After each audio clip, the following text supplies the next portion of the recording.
Assalamualaikum warahmatullahi wabarakatuh. Selamat pagi anak-anak. Waalaikumsalam warahmatullahi wabarakatuh. Selamat pagi Bu Guru. Sebelum kita memulai pembelajaran hari ini, marilah terlebih dahulu kita berdoa bersama-sama. Berdoa dipersilakan.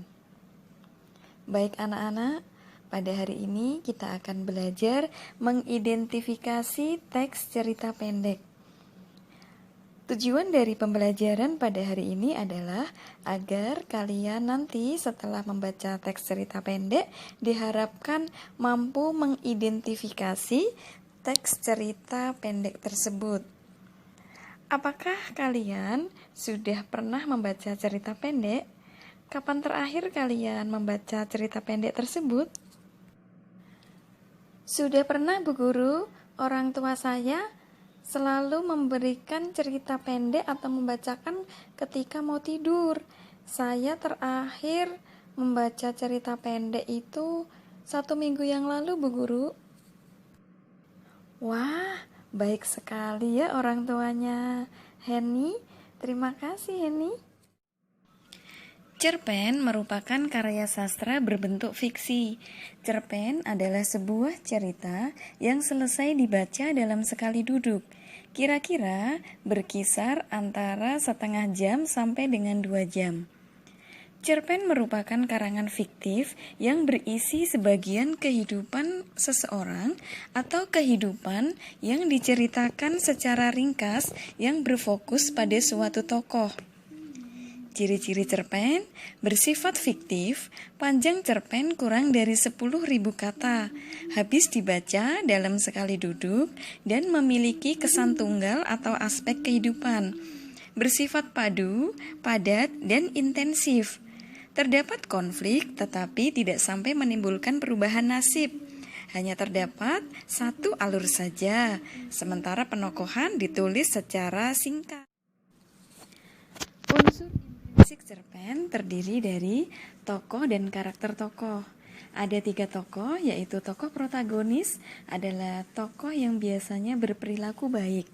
Yang kedua ada tokoh antagonis. Tokoh antagonis adalah tokoh yang biasanya berperilaku jahat.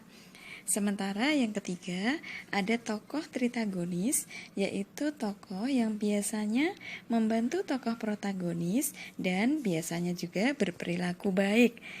Tokoh tritagonis biasanya disebut tokoh penengah. Yang kedua ada latar atau setting. Dalam sebuah cerita, latar menunjukkan kepada tempat, hubungan waktu, dan lingkungan sosial di mana peristiwa-peristiwa tersebut diceritakan. Misalnya, latar tempat, waktu, suasana, peristiwa dalam cerita. Unsur yang ketiga ada alur atau plot. Alur adalah urutan peristiwa yang berdasarkan hukum sebab akibat. Alur tidak hanya mengemukakan apa yang terjadi, akan tetapi menjelaskan kenapa hal ini bisa terjadi. Kehadiran alur dapat membuat cerita berkesinambungan. Yang keempat, ada sudut pandang atau point of view. Sudut pandang adalah visi pengarang dalam memandang suatu peristiwa di dalam cerita. Ada beberapa sudut pandang, diantaranya sudut pandang orang pertama, yang biasa menggunakan kata ganti orang pertama aku, dan sudut pandang orang ketiga. Unsur yang kelima adalah gaya bahasa.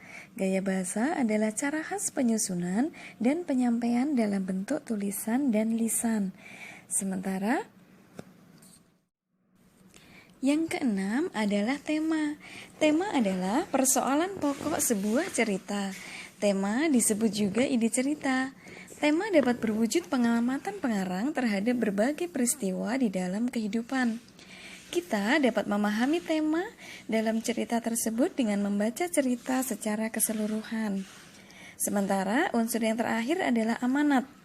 Melalui amanat, pengarang dapat menyampaikan sesuatu, baik hal yang bersifat positif maupun negatif. Dengan kata lain, amanat adalah pesan yang ingin disampaikan pengarang berupa pemecahan masalah atau jalan keluar terhadap persoalan yang ada di dalam cerita. Demikian tadi anak-anak unsur intrinsik yang ada di dalam cerita pendek. Apakah kalian memahaminya? Coba Heni sebutkan kembali unsur intrinsik cerpen. Sudah paham, Bu? Unsur intrinsik cerpen ada 7. Ada tokoh, ada latar, ada setting, ada alur, sudut pandang, gaya bahasa, dan juga ada tema serta amanat. Wah, penyebutan unsur intrinsik cerpen dari Heni tadi sudah benar ya anak-anak. Terima kasih kalau kalian sudah memahaminya. Dan pembelajaran hari ini Ibu akhiri. Marilah kita mengucapkan hamdalah bersama-sama.